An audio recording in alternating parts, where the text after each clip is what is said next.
বৌদি কিন্তু বারবার বলে দিয়েছেন যে তোমাকে নিয়ে বাড়িতে ঢোকার আগে জানাতে। আরে বাবা, বৌদি শাক বাজি উলু দিয়ে তোকে ঘরে তুলবে। বাবু এসেছে, ওই বাবু এসেছে, বাবু এসেছে।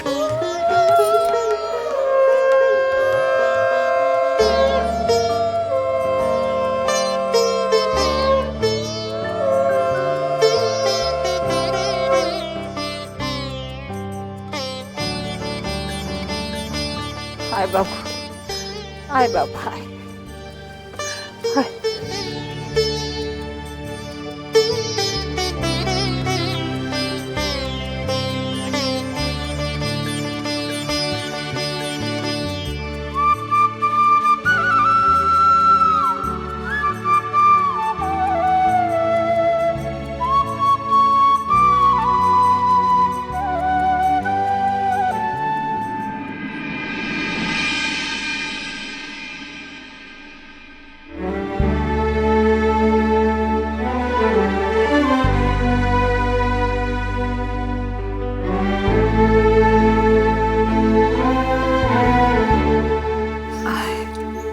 আয় বাবা, আয়।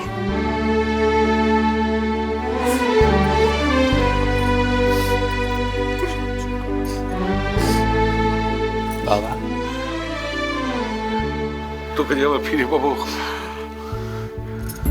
সত্যি কথা বলতে কি আমি আমি আমি ভাবতে পারিনি। শুধু শুধু তোমাদের সবার শুভ কামনায় আমার বাড়ি ফিরতে পারলো। হাঁটতে পারি না রে বাবু, হাঁটতে পারি না বাবা, এত কষ্ট সহ্য করতে তো আর পারি না।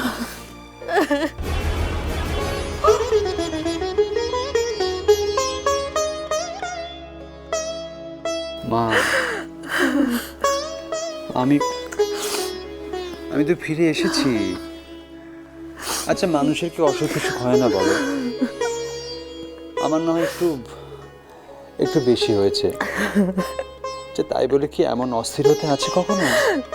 অস্থির হয়েও তো কিছু করতে পারি না রে বাবা।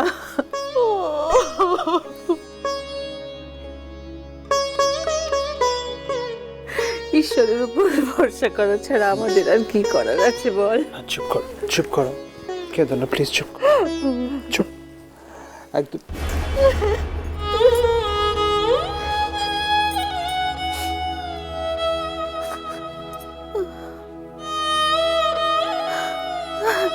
মেজবনি, বল বাবা। আজ বাদে কাল বাড়িতে একটা বিয়ে, কোথাও তো তার কোনো লক্ষণ মাত্র দেখছি না।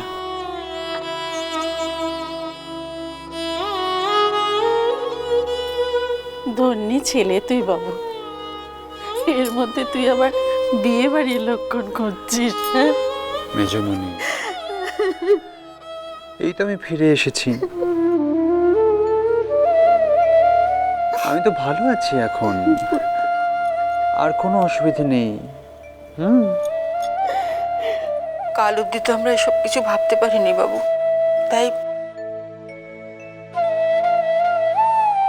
আর তাছাড়া কমলিকাও সবকিছু জানার পর একেবারে মানে ক্যাটাগরিক্যালি বলে দিয়েছে যে এই বাড়িতে বিয়ের কোনো রকম কোনো ঝামেলা না রাখতে। আর ওর বাবা মাও ফাইনালি বিয়েটা অ্যাকসেপ্ট করে নিয়েছে। তাই আর তাই বিয়েটা ওদের বাড়ি থেকেই হবে রে। তাই নাকি? হ্যাঁ বাবা।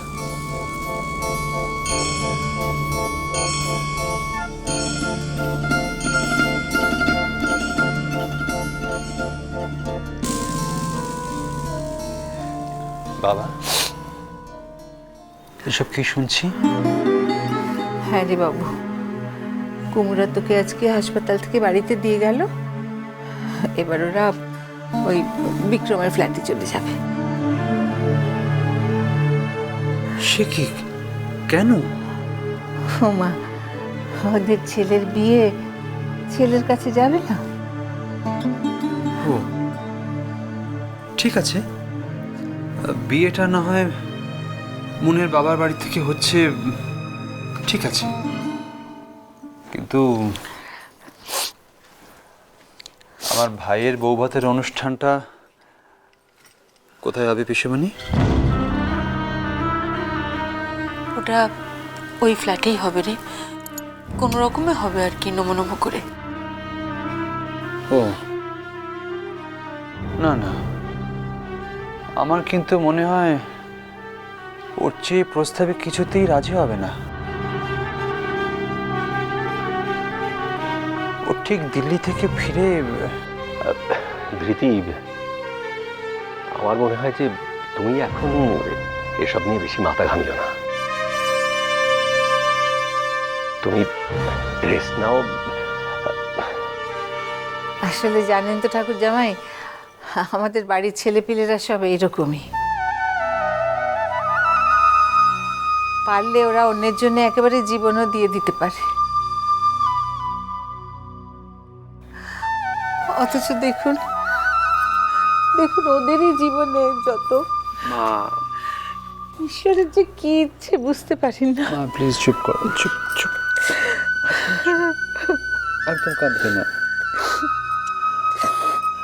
এখন তো দেখছি বাড়ি ফিরেই ভুল করেছি আমি মা। বাড়ি ফিরেও যদি তোমাদের সবার এভাবে চোখের জল দেখতে হয় সব, মা বাবা হ্যাঁ হ্যাঁ বাবা, তুই প্লিজ একটু মাকে বুঝিয়ে বলো, এরকম করলে মা কিন্তু অসুস্থ হয়ে পড়বে। বলবো বলবো। তুমি বেশি উত্তেজিত হও না কেমন? আচ্ছা শঙ্খ ভাইয়া, মানে ডাক্তার কি বললো বলো দেখিনি, তুমি তো ছিলে শেষ অবধি। না মানে আসলে অমজিৎ বাবু ওখানে আছেন আর কি। উনি আমাকে বললেন যে ধৃতিকে নিয়ে বাড়ি ফিরে আসতে, মানে ডাক্তারদের সঙ্গে ফাইনালি কথাবার্তা সব কিছু উনি বলে আসছেন।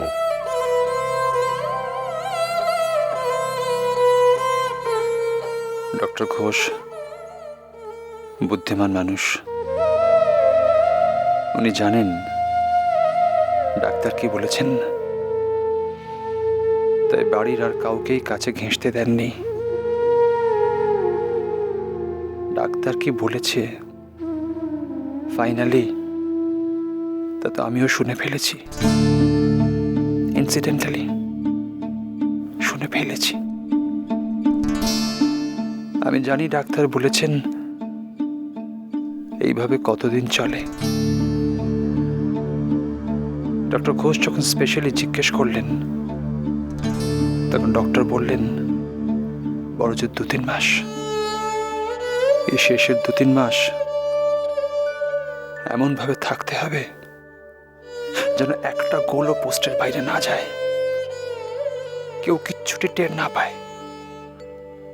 দেখা যাক দেখা যাক ধৃতি, তুমি কত বড় খেলোয়াড়। আচ্ছা আচ্ছা, বাবু তুই ঘরে চল, তোকে এখন খুব সাবধানে থাকতে হবে বাবা। হ্যাঁ, এতক্ষণ এভাবে দাঁড়িয়ে থাকা এখানে ঠিক হচ্ছে না। ঘরে চল বাবা, ঘরে চল। ঠিক আছে চলো চল।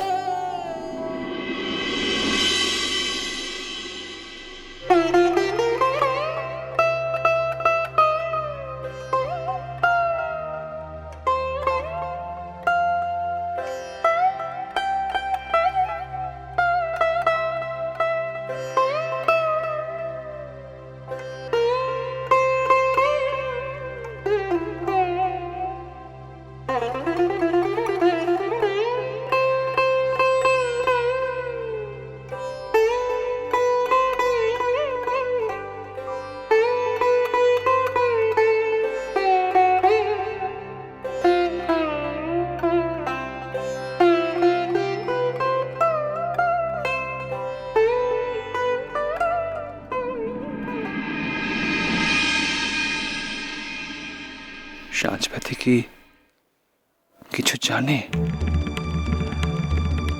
নাহলে এইভাবে দাঁড়িয়ে রয়েছে কেন? মুখটাও কি করুণ, কি বিষণ্ণ। মিষ্টি কুটু মিষ্টি কুটু মিষ্টি কুটু।